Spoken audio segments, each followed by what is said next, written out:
Hi everyone, I am Bridget Litweiler and I am currently serving on the Washington County 4-H Sheep Department, and I am here today to give you some information and tips and on what to expect after the May weigh-in with your sheep. So what you can expect after the May weigh-in is this is really your time to start really getting those lambs conditioned, get an exercise program developed with them, and getting them ready to show, teaching them to brace, and getting them to stand properly as if you were in the show ring. And yes, you will have to do some of this training with your lambs. It's not something that they will develop overnight. Muscle isn't something that's developed overnight. It takes time. So if you haven't started doing this before sheep weigh-in, now is your time to really get on it and get after it, as it does take time to get it all established.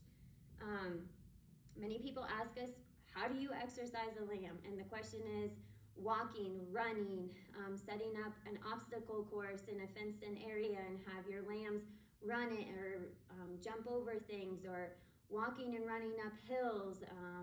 Some people use a treadmill. So any type of exercise that you do with your lambs to build that muscle, you need to make sure that you're present with them at all times. Never leave your lamb unattended at all. Just always be there. That way if something happens, you can get it taken care of right away. We don't want to see a lamb get injured because of you not being there and paying attention to them. A lot of people will use a stand, or you can take the halter and halter your lamb and tie him to a fence and work on building up time for them to stand. Like, don't tie your lamb up for the first time and expect them to stand there for an hour and not fight you. It's going to take time. So I would encourage you, if your lamb is not halter broke, to stand for long periods of time, to do no more than 15 minutes on the first few times of tying your lamb up, and make sure that you're there, because they're going to constantly be pulling their head down because they don't know to hold their head up. So just make sure that you're always there with the lamb, and then slowly increase it. On cooler days, maybe increase it 5, 10, 15 minutes. On warmer days, maybe you just do, I let my lamb stand for 30 minutes. This is a good time when they're standing to work with their feet. Get them positioned the way you want them for when they're standing in the show ring. Touch their body so that way they get used to it when the judge comes up and goes down their back to feel how finished the lamb is, measuring from the last rib to the hip bone, how long their loin is. Just really work with that. Don't be afraid to pet your lamb. Make it like a pet almost. The tamer it is, the better experience you're going to have in the show ring. If you're not for sure if your lamb is growing properly or not, don't be afraid to reach out. Even if you didn't get your lambs from anybody locally, and maybe your breeder isn't able to come to you right away, don't be afraid to reach out to somebody to say, hey, am I doing this correctly? Are they growing correctly? Where should I be at? We're all here to help you. We want everybody to succeed in their project. So don't be afraid to make the phone call or send a text message if you're unsure. So at this point, after May weigh-in, your lambs should be transitioned off of creep feed. If they're not transitioned off of creep feed around weigh-in time, you really need to work on getting that done. You want to get them on a high-calorie diet, especially the more exercise you do, the more feed you're going to have to give them, because the more calories they're going to be burning. So a good ration typically has corn gluten pellets, cottonseed hulls, molasses, soybean meal, sheep balancer, soy oil, and ammonium chloride in it. There's other things that you can add to your feed. There's things in that ration that you can take out. Some people will give hay instead of corn gluten pellets.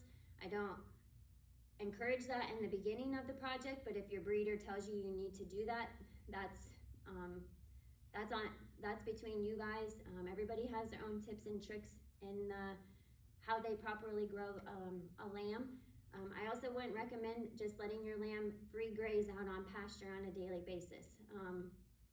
Sometimes that makes them a little more leaner, and getting them to gain weight is a lot harder doing that. So just be mindful of that if you do choose to do that. By keeping your lambs on a good feed ration, it's going to promote good rate of gain. It's going to promote good health. Yes, things still happen. Lambs get sick. Injuries happen, just like in to us humans, you know, you can be healthy and strong, but you could still get hurt. It's the same thing with lambs. So just make sure you're doing the correct thing with their feeding. So in the first video, I showed you the Folgers coffee can. A Folgers coffee can or a feed scoop is typically 1 pound of feed. So rough estimate is for every 2 pounds of feed fed to your lamb is 1 pound a gain. So depending on how big you want your lamb for fair, you can take from the day to weigh in to Sunday weigh in, count the days, and you can do your math to decide how much you should be feeding your lamb per day. I would encourage you to feed your lamb a little heavier in your project to get that weight on, because it's a lot easier when it's cooler to get weight on than 2 weeks before county fair and you're 15 pounds behind. It's going to be really hard to get the weight on. So don't be afraid to feed them a little heavy in the beginning, and then you can slowly condition them and diet them however you need to as you lead up to county fair. The hotter it gets, the less of an appetite, just like us humans, sheep will have. So just keep that in mind too. It's okay to push them a little harder in the beginning. Typically, a good finished weight for market sheep is anywhere, depending on the breed and their structure, anywhere from 110 pounds to 150 pounds. And like I said, that all depends on the breed and the build of the lamb.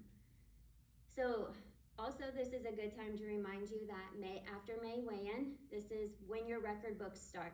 So I would encourage you all for record keeping, either have a calendar in your barn to make notes on, like got feed this day, vaccinated this day, anything like that. Everybody has their own way of keeping track of their feed records.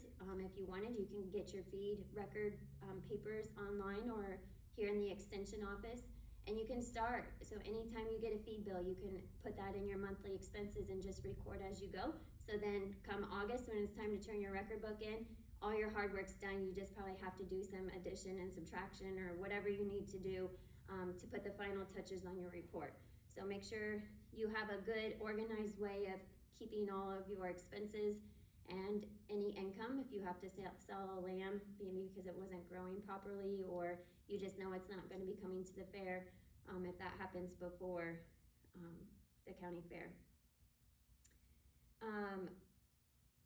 I would also encourage you, after the May weigh-in, if you haven't established a working relationship with a local vet, that you reach out to one of them and just introduce yourself and say that you're new to the project, and just say that you're looking to build a relationship with them in case something would happen with your project. Most of the breeders, if they're local, do have a good established connection with a local vet, so we can always get you in contact with somebody if needed. But it's always good to introduce yourself, so that way when the phone call does come through in an emergency, they at least know who you are. So at May weigh-in, you weigh in all of your lambs, and you don't have to say at that time if you're going to show market or if you're going to show commercial.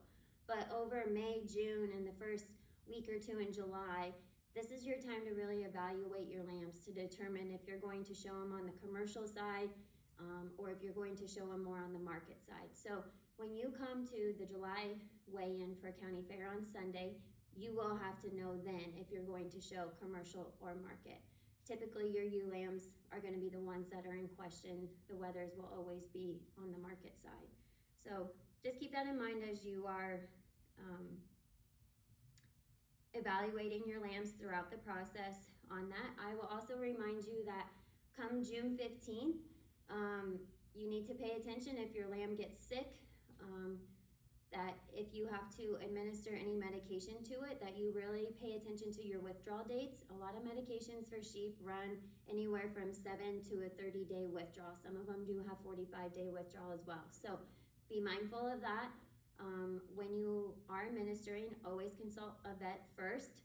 If you are unsure, I mean, even if you are sure, you should always consult them just to make sure that you're doing it properly. So keep that in mind. June 15th, after that, you need to be mindful of that, especially if you're planning on selling in the auction at the Washington County Fair. And lastly, if you haven't spoken to your breeder about shearing for the fair, this is also a great time to get those plans in place. A lot of people start shearing Thursday, Friday, Saturday, and Sunday morning of the fair, and depending on who you get your lambs from, they could have a lot of lambs to shear. So don't spring it on them the week before county fair, like, hey, I need somebody to shear my sheep because I don't know how, or my equipment broke. So make sure you make those arrangements up front, maybe when you're talking about the price of the sheep or whatever the agreements that you make out with the breeder. So keep that in mind. Make sure you have a plan in place. Make sure that you're looking at your lambs daily. I understand when it's hot, maybe you just go in and you just give them fresh feed and water and make sure that they're doing okay and that they're comfortable. There's going to be days that you're not going to move your lambs at all because of the heat and humidity, and that's okay. But make sure you're paying attention. Make sure you're checking their eyes, make sure there's no pink mouth or pink eye going on. Make sure you're checking around their mouth to make sure there's no sore mouth, which is just kind of like scabs after you get cut. That's what it looks like. That's all very contagious to humans. Make sure you're feeling down their body, that they don't have any show ring fungus or ringworm. It's kind of a crusty spot, no wool or hair will be in it. That's contagious to humans too. So just make sure that you're paying attention to that. Make sure you're watching the bottom of their hoofs to make sure that if it's wet or they're in a wetter environment, that no foot rot is starting, because those are all things that need to be treated. If you have any questions about those, feel free to reach out to your vet. We're always here to help and give any advice that we can. So if you have any other questions, feel free to reach out to Ted Greiner in the Keota area, Todd Schmidt in the Crawfordsville area, or myself, we're in the Washington area. If you're not able to get a hold of any of us, feel free to reach out to the extension office and they will get you in contact with one of us or another family in the sheep department that can help you out. Thank you for watching.